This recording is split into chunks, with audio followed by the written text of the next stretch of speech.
Let us learn the concept of difference between up and down.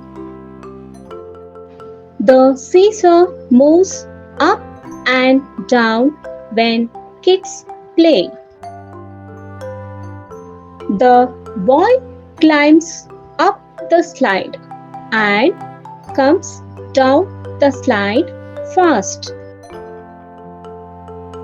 The boy climbs the ladder up and comes down. The mangoes grows up in the tree and it falls down.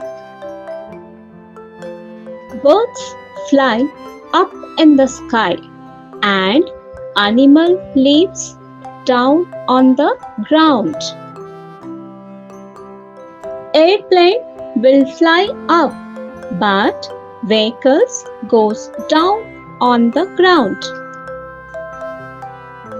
Thumbs up, thumbs down.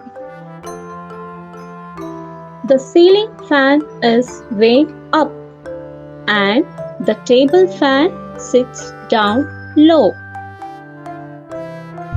We climb up the stairs and climb down the stairs.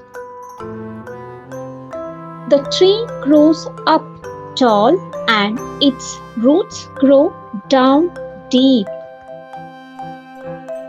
Thank you for watching. Please like and subscribe and follow us for more videos.